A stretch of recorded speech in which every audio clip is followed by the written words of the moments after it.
Mark Carney says Canada has to defend the Arctic on the surface. That sounds obvious.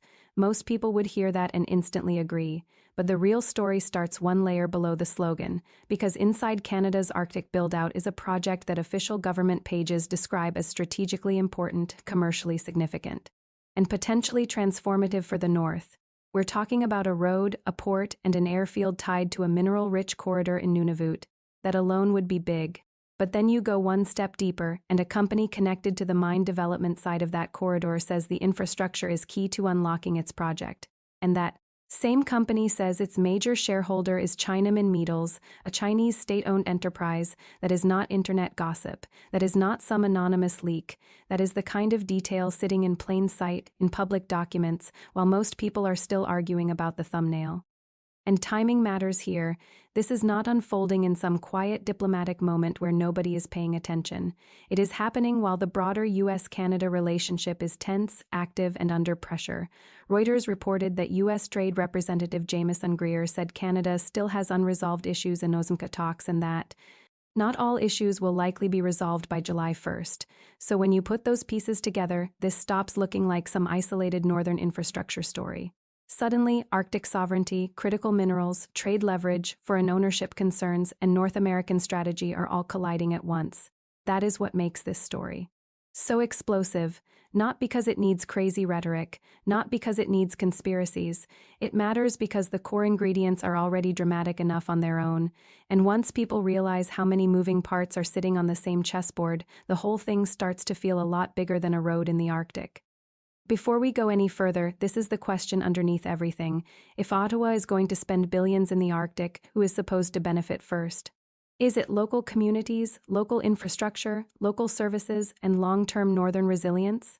Or is it export capacity, strategic posture, and a faster route to commercial development?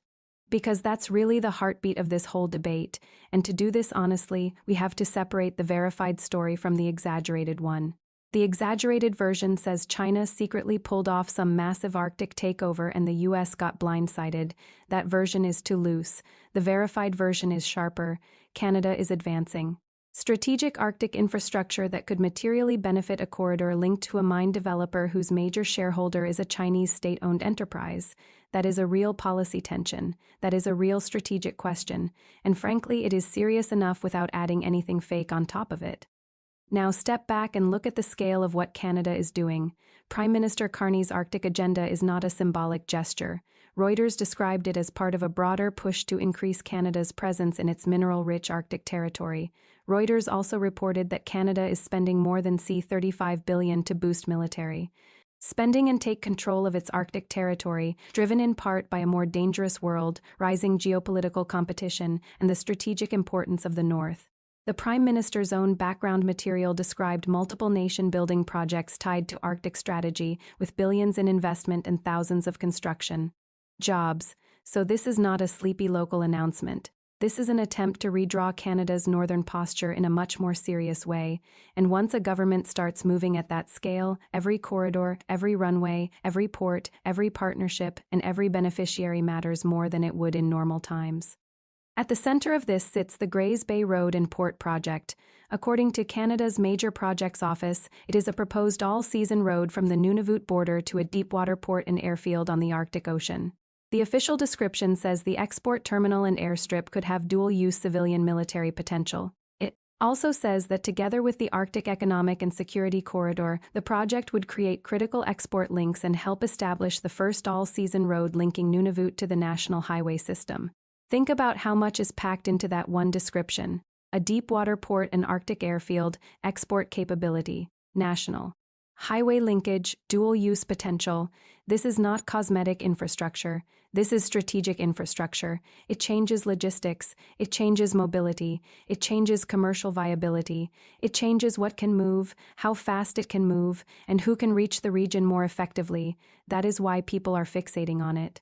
And there is a second layer that makes the whole story more powerful. Reuters reported in 2024 that Nunavut has enormous mineral potential but an almost complete lack of infrastructure, which makes operating costs extremely high. That means the biggest barrier in the region is not a lack of resources, it is a lack of access. It is the cost of development. It is the absence of the physical systems needed to turn geological value into commercial reality. And once you understand that, the road and port stop being side details. They become the hinge of the whole argument. Because if the Arctic's biggest limiting factor is infrastructure, then whoever helps solve that bottleneck changes the economics of the North. Suddenly, projects that sat dormant for decades can start looking viable. Suddenly, what used to be too remote becomes more reachable. And that is the real meaning of opening the Arctic here. Not a cartoonish invasion, a change in infrastructure that alters the map of economic and strategic access. This is where the public records get surprisingly direct. The Prime Minister's backgrounder says the Grays Bay Road and Port project would include a deepwater export terminal for minerals, an airstrip on the strategically important Arctic Ocean, and dual-use civilian-military potential. It also says the project would support new resource exploration and future mine development, including copper, zinc, and gold. Then the major projects office page gets even more explicit. It says the project provides enabling infrastructure for critical minerals exploration, expanded military presence, and northern security. It says the port has critical mineral export potential in the Arctic. It says the project could support indigenous employment and business participation and has the potential for significant Inuit equity. In other words, Ottawa is not hiding the frame. The government is openly presenting this as a blend of sovereignty, economics, infrastructure, export capacity, and security. The strategy is sitting right there in plain language for anyone willing to read it. Then you go to MG's materials, and the commercial side of the equation becomes just as clear. MG says the Izok Corridor has not been developed primarily because of the lack of transportation infrastructure and the high costs required to build it. Then it says that completion of the Grays Bay Road and Port would help facilitate the accelerated development of the Izok Corridor Project. That sentence is the hinge point of the entire story. On one side, you have Canada describing the road and port as strategic, security-relevant, and export-oriented infrastructure. On the other side, you have a mine developer saying that same infrastructure is key to accelerating development of the corridor. Once those statements lock together, the whole narrative snaps into focus. Government says the infrastructure matters nationally. The company says it matters commercially. That does not prove wrongdoing, but it absolutely proves that strategic public spending and private commercial benefit are moving in the same direction. The backstory matters too because it explains why this project keeps surfacing after so many years. MG's earlier release said the resources in that region had remained undeveloped for roughly 50 years because they were near the Arctic Circle and lacked supporting infrastructure. That is a huge detail. It means the North was not closed off because the minerals were unknown or unimportant. It stayed underdeveloped because the economics were brutal. No easy road access, no deep water shipping route, no cheap way to move output to global markets. In other words, the commercial potential existed, but the logistics did not. That is why the company used the phrase key to unlocking the Izok Corridor. In mining language, unlocking means turning a resource from something impressive on paper into something reachable in practice. It means changing the physical and cost conditions enough that development becomes materially more plausible than it was before. And that is exactly why the road and port are not a side note. They are the story, because once you build the road, the port, and the airfield, the North changes. Goods can move differently. Capital can move differently. Defense posture changes. Investor calculations change. Timelines change. Risk changes. All the friction that kept a region commercially dormant starts getting reduced. That does not automatically mean development will happen tomorrow, and it definitely does not mean every concern disappears. But it does mean a corridor that once felt out of reach starts looking a lot less impossible. That is why the official language around critical export links matters so much. Export links are not just transportation assets, they are strategic enablers. They increase the range of outcomes that suddenly become possible. And when you are talking about the Arctic, critical minerals, and dual-use infrastructure, the range of possible outcomes is exactly what makes people nervous. Now here is the part that triggers the geopolitical question. MG says its major shareholder is China Minmetals Corporation, which it describes as one of China's major multinational state-owned enterprises. So once that fact enters the frame, the debate changes immediately. If Canada builds infrastructure that its own government says is strategically important, and the company tied to a mine corridor says that same infrastructure helps unlock its project, then people are going to ask who really captures the upside, how much of the benefit lands with Canada in the form of sovereignty, local jobs, equity participation, supply chain resilience, and national leverage.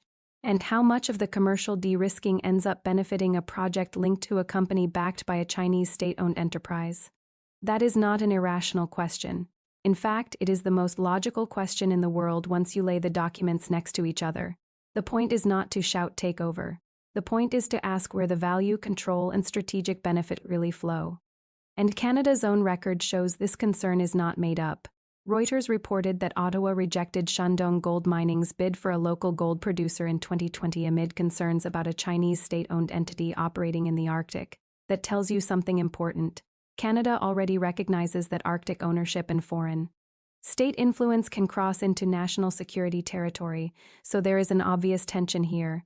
On one hand, the Canadian state has shown it can block Chinese state-linked activity in the Arctic when security concerns are high enough. On the other hand, it is now advancing infrastructure that critics argue could help unlock a corridor connected to a company with a Chinese state-owned major shareholder.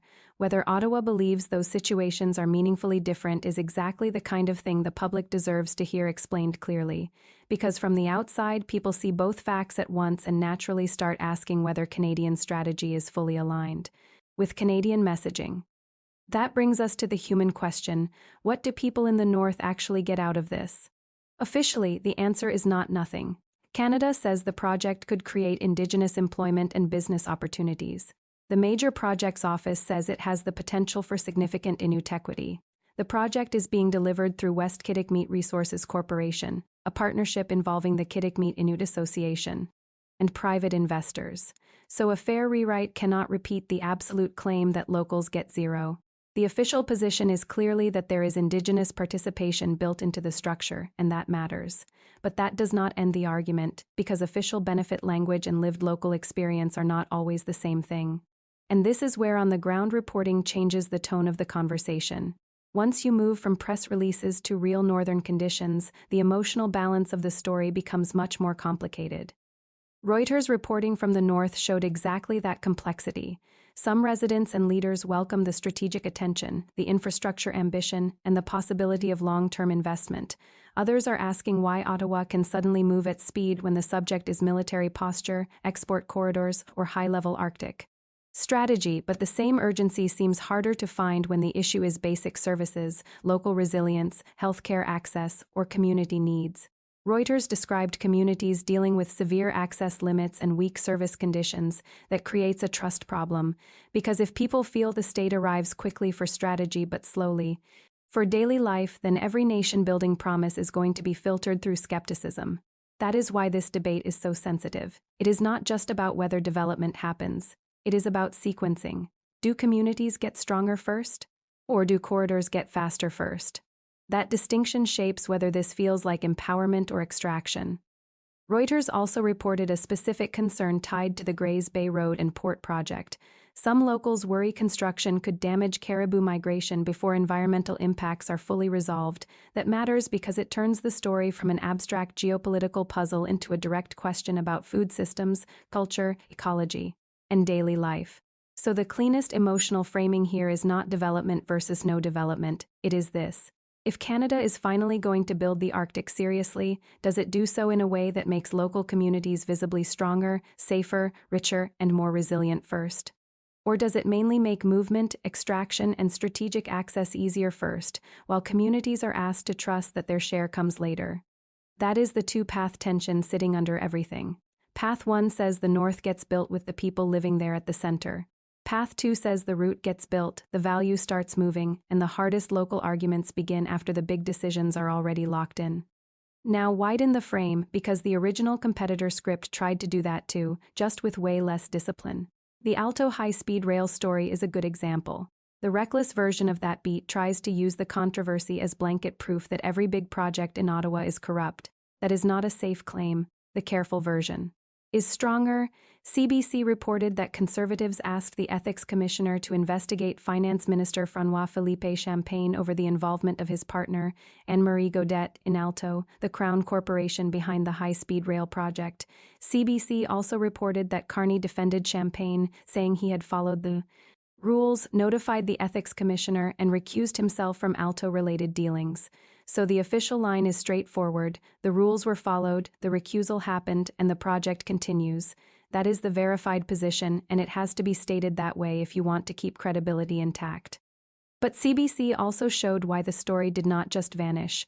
Critics questioned timing, transparency, and whether an unpublished conflict screen had really been in place as described. CBC further reported that Champagne's office later shared an email from the Ethics Commissioner's office saying there was no risk of conflict of interest and that no screen was required on the narrow employment question because he had no decision-making authority over Alto's human resources matters. So the verified takeaway is not confirmed scandal.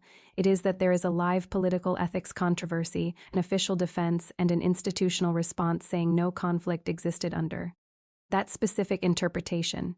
And that matters for the Arctic story not because it proves Grays Bay is tainted, but because it changes the environment of trust around megaprojects. When governments roll out giant strategic plans with huge numbers and heavy confidence, even unrelated ethics fights make the public less willing to accept soft explanations elsewhere.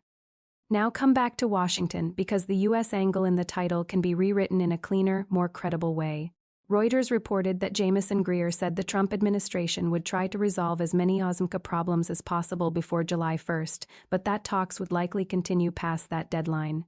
Reuters also reported Greer saying there would need to be separate U.S. protocols for Mexico and Canada because of their trade differences, and in the Hudson Institute event, Greer said Mexico had resolved a lot of issues, while Canada still had issues that had not been resolved yet. That is a real signal. It does not prove that U.S. officials were stunned by the Arctic project, but it absolutely shows that Canada's Arctic posture is unfolding during a period of live strategic and economic friction with Washington. In that environment, every major infrastructure move gets weighed with extra sensitivity, extra scrutiny, and a much more strategic lens than it would in calmer times. And remember, Arctic strategy and U.S. Canada security are not separate worlds. Reuters reported that Carney's Arctic announcement included radar coverage stretching from the U.S. border to the Arctic, alongside broader defense and sovereignty measures. So when Ottawa says it wants more capability, more control, and more permanent presence in the North that intersects directly with the larger North American security architecture, that is the safest and most accurate version of the U.S. angle. Not that America was clueless, not that some secret masterstroke shocked the Pentagon. The real point is that Washington has good reason to watch all of this closely because Arctic defense, critical mineral infrastructure, trade friction, and sovereignty messaging are now overlapping in real time. And when those categories start overlapping, a road is not just a road anymore. A port is not just a port, they become signals, they become leverage, they become strategic language made concrete.